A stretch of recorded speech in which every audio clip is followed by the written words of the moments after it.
Hello once again, my friends, and welcome to the 5th instalment of Spooky Storytime with me, Vicky, from Palace Athena. Tonight we will discuss the Curse of Arachne. Pour a drink, sit back and enjoy.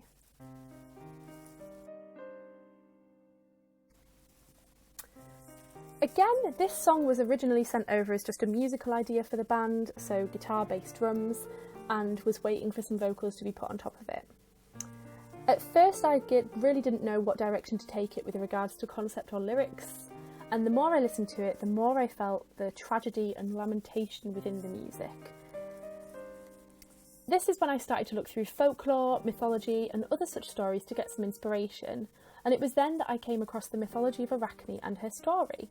And I thought it was not only the perfect fit for the song, but perfect to fit in with the themes and concepts that we've already covered in our other songs, and will cover in future songs. Songwriting-wise, I was inspired by the ballad form of songwriting, which is where a story is told through the song. The myth of Arachne is featured in Ovid's Metamorphoses.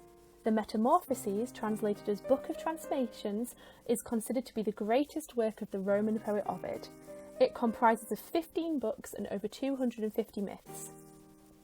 The book chronicles Greco-Roman history from the creation of the world to the deification of Julius Caesar, and is written within a mythological/historical framework. For any keen historians, or for anyone wanting to find the original myth for themselves, Arachne's myth features in Book 6.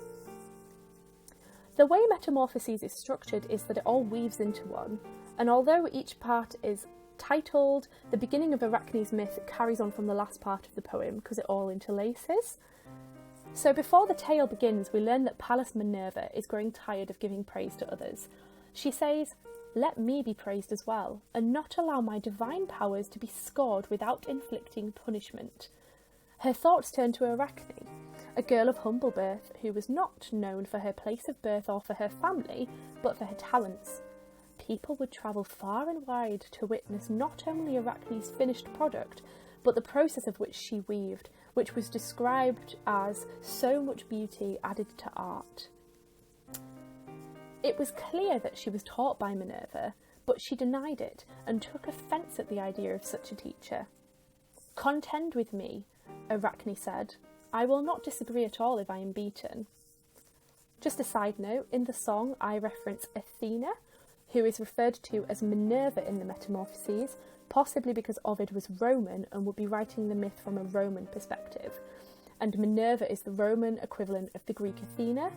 The gods are paralleled in Greek and Roman mythology, and the Metamorphoses is a combination of Greco-Roman history, but I think because Ovid was Roman, he probably would have referred to her as Minerva. And at this point, the myth begins. I have paraphrased this somewhat, as Ovid's writing is a little heavy and flowery. I'd also like to add that similarly to many other myths and legends, there are multiple versions of the myth, as there is with anything that is passed down through generations, so if you've heard the myth before but the details are different, this is why. Pallas Minerva took the shape of an old woman, and she spoke to the girl, Arachne, as follows. "Not everything old age has to be shunned. Knowledge comes with advancing years. Do not reject my advice. Seek great fame amongst mortals for your skill in weaving, but give way to the goddess, and ask her forgiveness, rash girl. She will forgive you if you ask." Arachne, with dark rage in her face and scarcely restraining her hands, responded, "Weak-minded and worn out by tedious age, you come here, and having lived too long destroys you. I have enough wisdom of my own. Why does Minerva not come herself? Why does she shirk this contest?" And it was then that the goddess revealed her true form, and although the girl blushed, she remained unafraid, stubborn in her attempt, eager for a worthless prize. Immediately they both positioned themselves and began to weave, effortlessly, beautifully, expressively. And there, in lasting threads of gold, an ancient tale is spun in the web. Athena weaved 4 scenes in which the gods punished those humans that considered themselves equal to gods and committed hubris. Arachne, on the other hand, weaved scenes in which gods abused humans. Once the work was complete, neither Minerva nor envy itself could fault that work. Arachne's work was flawless, more beautiful and more perfect than Minerva's ever could be. Minerva could not handle this, and she struck Arachne with a shuttle made of boxwood from Mount Cytorus 4 times on the forehead. Arachne could not bear the pain, and she slipped a noose around her neck. In pity, Minerva lifted her from her hanging and said these fateful words: "Live on then, and yet hang, condemned one. But lest you are careless in the future, this same condition is declared in punishment against your descendants to the very last generation." And as Minerva departed, she sprinkled Arachne with a magic herb created by Hecate, goddess of witchcraft, and immediately at the touch of the dark poison, Arachne's hair fell out. With it went her nose and her ears, and her head shrank to the smallest size, and her whole body became tiny. Her slender fingers, once known for weaving magnificent tapestries, plethora of colours and splendiferous imagery, now stuck to her sides as legs, the rest of her body becoming transformed as a giant belly. From this belly she now spins a thread, and as a spider spins her ancient web. And the reason I chose this story is because it evoked for me the same sense of tragedy and lamentation that comes from the music that James wrote. It's a very tragic tale that can be read in many different ways. The most obvious is that it's an allegory for mortals not to challenge the gods. As mortal humans, we must know our place and pay due respect to the gods, as they are our teachers, our elders. It could also be translated as respect your elders. And it's also an origin story for how spiders came to be in the world and why they spin webs. For me, it's truly a tragedy and a horror story, but there are deeper meanings within the text on gender, particularly with femininity. Poor Arachne is condemned for all eternity to live as a spider, all because she has an incredible talent which she recognises and is proud of. And this is a pattern that you see often in Greco-Roman mythology. Mortals becoming too aware of their own gifts and being punished by the gods. The most famous example of this, maybe even more famous than Arachne, is the tale of Medusa, another mortal punished by Athena. Medusa was a beautiful young woman who had countless other suitors. She was raped by Poseidon in Athena's temple, which enraged Athena so much she transformed Medusa's beautiful hair into snakes and made her face so terrible it would turn onlookers into stone.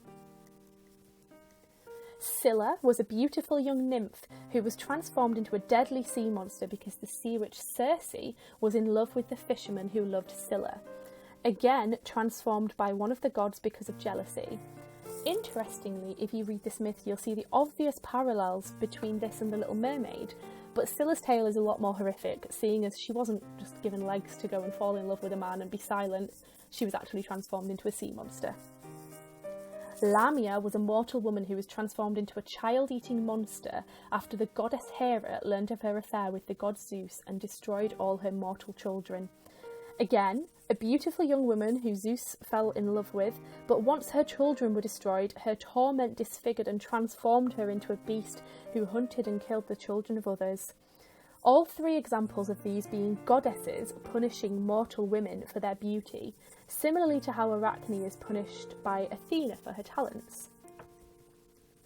Similarly to the concepts drawn up in the myth of Lilith, this is another song in which women are punished for stepping outside of their station or above their station. For me, although the gods and goddesses are gendered, they're not gendered in the same way that mortals are. Mortals have flaws. They have no extra powers, no extra knowledge, and can very easily cross the gods and be punished. The gods, however, are considered flawless and perfect. Look at how Athena considers herself, and cannot stand the fact that someone is more flawless and more perfect than she is. Tripping up over my words here. In particular, mortal women are punished because they are too beautiful or they are too good at something. Mortal women have rigid boxes into which they must fit. Overstep the edge of your box, and you must be taught a lesson by being transformed into something terrifying and monstrous. Interestingly, Arachne's talent is not taken away from her. She is still able to weave beautiful webs, but she is transformed into something ugly and monstrous. And so punishment for women is very much about their appearance and in stripping away their femininity for their transgressions, because it's in their appearance that femininity supposedly lies. Additionally, Medusa, Scylla and Lamia were all attacked and violated by men, but they were the ones to be punished, similarly to the story of Lilith.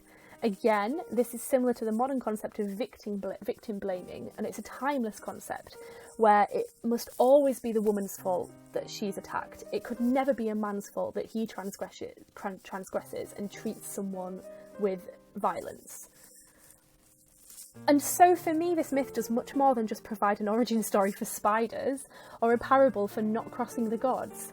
It provides us with insight into the expectations of what a woman should be.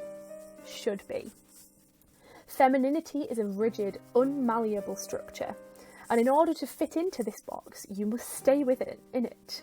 You must be beautiful, but not too beautiful, and not too ugly. You must have intelligence, but not too much intelligence, and not too little. You must have some talents, something that makes you unique and attractive to admirers, but you must not have too much and you must not have too little. We learn from these myths that the art of being a woman is walking a fine tightrope between being too much and too little. If you cannot perfect that tightrope and stay upon it, you transgress, and you are no longer feminine. This was explored in the video for Lilith, and as I said in that video, this is a concept that we will consider to explore in our lyrics, as for me it's exceptionally important and a perpetual experience of being a woman. And on that note, we are finished with the video, and I would like to wish you a good night.